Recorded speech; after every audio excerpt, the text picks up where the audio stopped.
Welcome to the Get Back, music work talk in Central Texas, Fridays at 1 p.m. Brought to you by the Austin Federation of Musicians and with the Unemployment Compensation Advisory Committee. The Unemployment Compensation Advisory Committee are members of the Austin Federation of Musicians, Local 433 of the American Federation of Musicians, aka the Musicians Union. Some of us work as contractor 1099 workers, and others work as employee W-2 workers in various aspects of the music industry.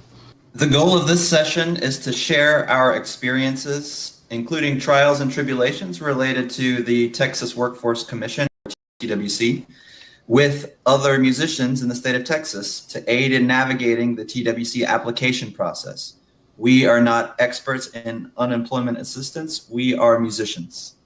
The information contained herein does not constitute either legal advice or an official pronouncement or a position of the Austin Federation of Musicians, but rather is only the personal opinions of the panelists. The panelists do not give legal advice or make official rulings on agency matters, should not be cited as authorities in any matter before the agency or when dealing with agency staff about a case, and must minimize their involvement with administrative processes. They also do not give legal advice on any other matter, and any information they should give should not be used as a basis for taking any employment-related action. Before taking any employment action that could adversely affect an employee, or before using any sample form or policy you may obtain from this group, you should consult a licensed private sector employment law attorney of your choice. All right, welcome back to the Get Back for July 9th, 2021.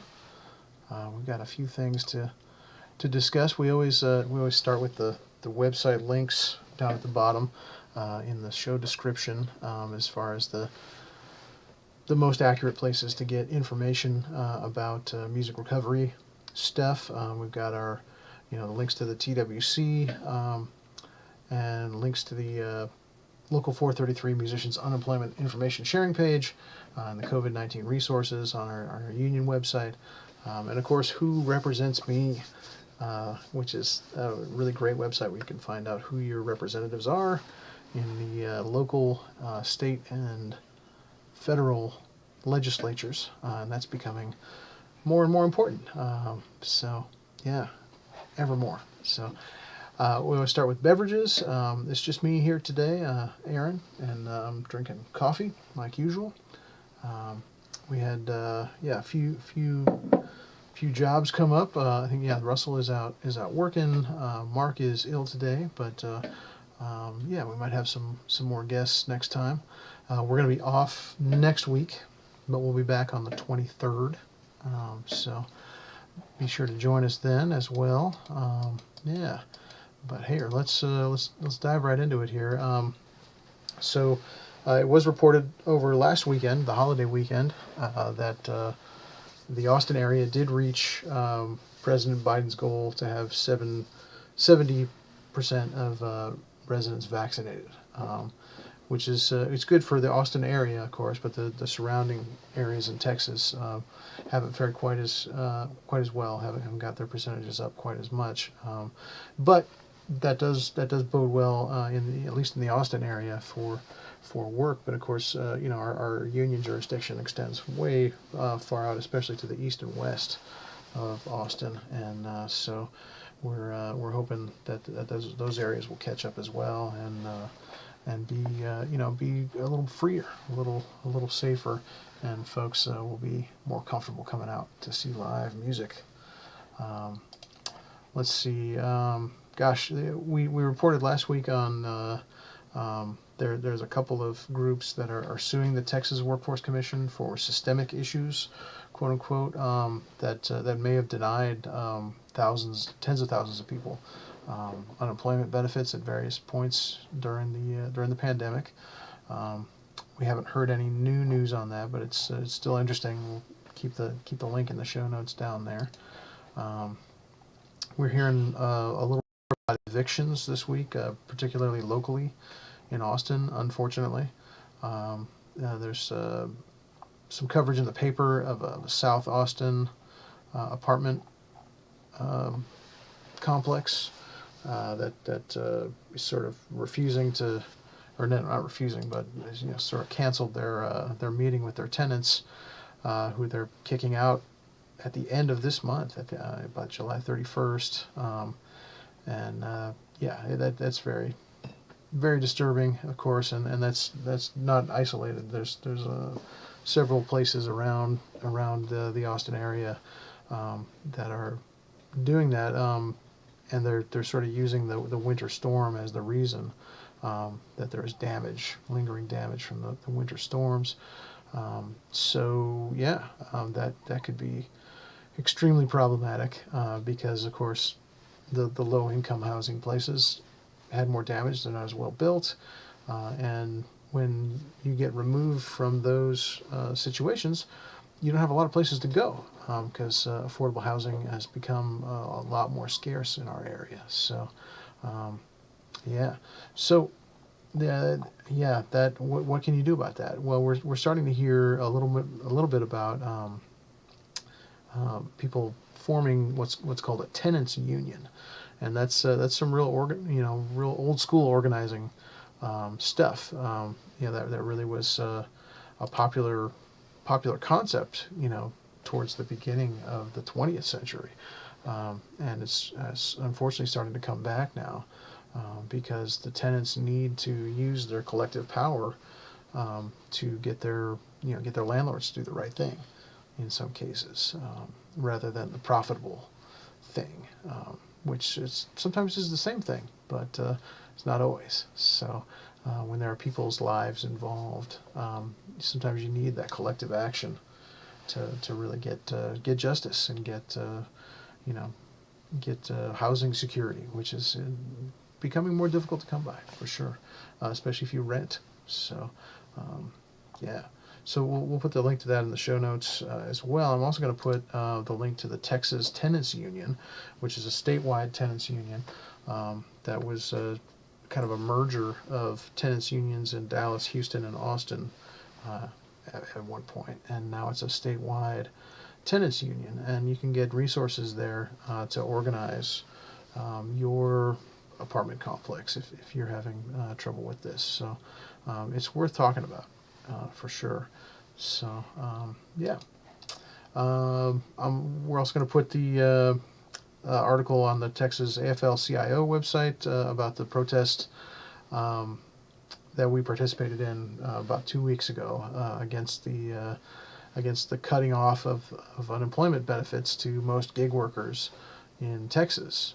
Premature cutoff, right? I mean, those benefits were supposed to go through September, and now they're gone now. They were cut off as of the end of, well, June 26th, really, not even the end of June. So there was a protest with several entertainment unions as well as an unemployment action group. And yeah, we got some coverage on the Texas AFL-CIO website. Oh yeah, the entertainment unions were, of course, the American Federation of Musicians, locals from Austin, Houston, Dallas, and San Antonio, and then the IATSE locals from Houston and Austin, the International Association of Stage and Theater Employees, which is also known as the Stagehands Union, and of course Actors Equity, the Actors Union, as well, and then the unemployment group is called Unemployed Action that participated in that, and so there was some success in that. There was some news coverage, but the unemployment benefits have not come back, unfortunately, but we'll have that link in there. The big news, of course, at the Capitol here in Austin, is the Texas legislature is back in its special session now. That's apparently going to last 30 days, and yeah, it just started this week. And the first thing on the agenda is the voting rights, voter suppression act, as it's being called by some, voter integrity, as it's been being called by the opposition, or really the proponents of the legislation, and some folks are calling it Jim Crow 2.0. So there's a letter writing campaign about it that's real easy to get involved in, to write your state senator and state representative. and it's the nice thing is when you use the automated letter writing campaigns, um, it, it directs it to the right senator according to what address you put in. So it makes it very easy. Um, whereas otherwise, it might be a little more difficult. So yeah, that looks like, gosh, that legislation now it was Senate Bill 7 during the regular session, but now it's, let's see, Senate Bill 1 and House Bill 3 in the Texas Ledge. And they've taken out a few of the more onerous things, like the Sunday. They were going to try to get rid of Sunday voting. They were going to try to get rid of there was something else. Yeah, there's a few of the more odious things, but it's still making it more difficult to vote in Texas, where it's already pretty difficult to vote compared to other states. So yeah, so some interesting stuff on that. There's actually the AFL-CIO and Move Texas organizations are offering a testimony training tonight online from 6:30 to 8 p.m. On it's on Zoom, but there's a Facebook event. And anyway, testimony training. What that means is they're going to show you how you can give testimony at the hearing tomorrow, which is on Saturday, the 10th, July 10th, tomorrow, and they're having an open hearing I believe in the Senate, right, about this voter bill and about what people think about it, and you can give testimony yourself by either going down there, or you can write a letter, or you can give written testimony. There's several different ways, and so anyway, there's a testimony training from 6:30 to 8 p.m.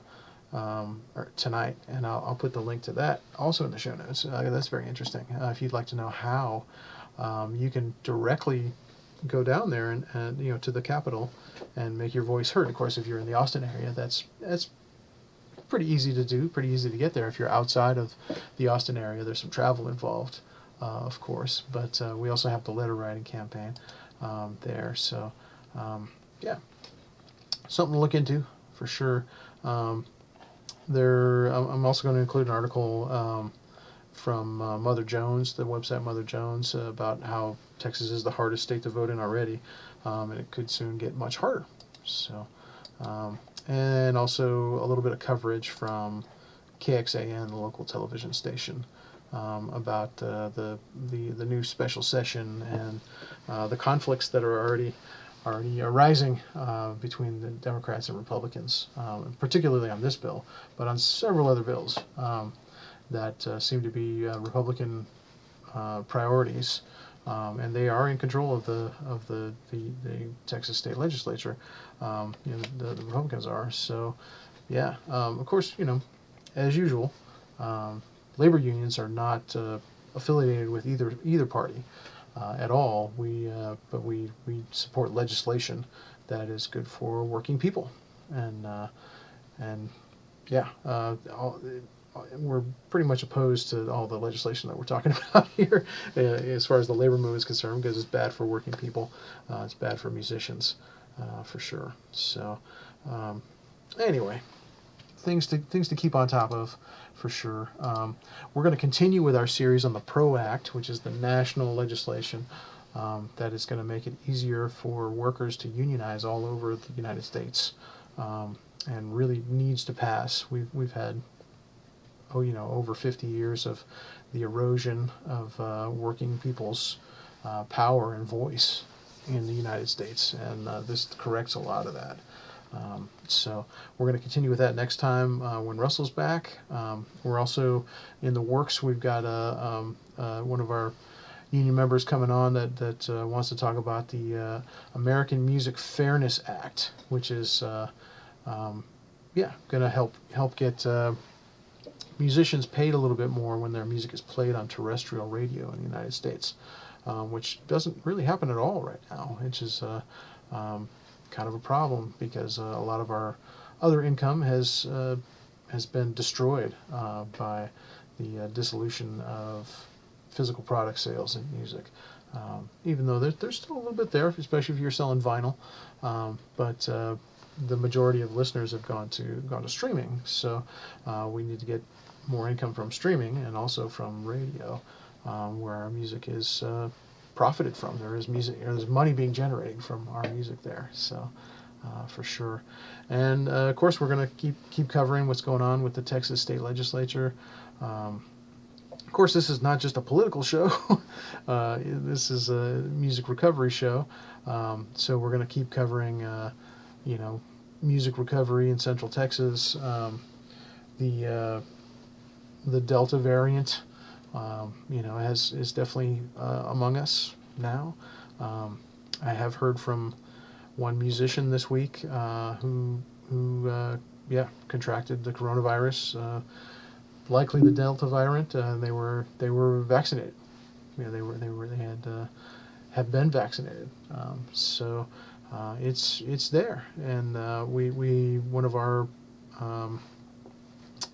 most prominent nightclubs has had to close this week because there was an infection amongst its wait staff. I believe that person was already vaccinated as well. So it's we still have to be careful out there, and of course I don't think people are getting as sick as they would have if they were not vaccinated, but it's a concern. So we have to be vigilant. We probably still need to socially distance and probably wear masks in certain situations where you're going to be really close to people. I think we have to continue probably not shaking hands as much. Probably the elbow thing is going to be probably still relevant for another few years, maybe even. So as much as we want to get back to shaking hands and hugging, especially in our business, in the music business, I think we're going to have to do the elbows for a while yet. So anyway, there's all kinds of stuff happening. Like I said, we're going to be off next week, but we'll be back on the 23rd of July, covering similar topics. So if you are in the music industry, don't give up. It's coming back. People want it to come back. It has to come back. The United States, leads the entire world as far as the music industry is concerned. So we have to come back, and we will. It's just how and when and how safely we can do it. So be vigilant. Get a contract. Join the union. Do it the right way. And we're definitely going to be making music again, full blast soon. So yeah, be safe, and we'll see you on the 23rd. Take care.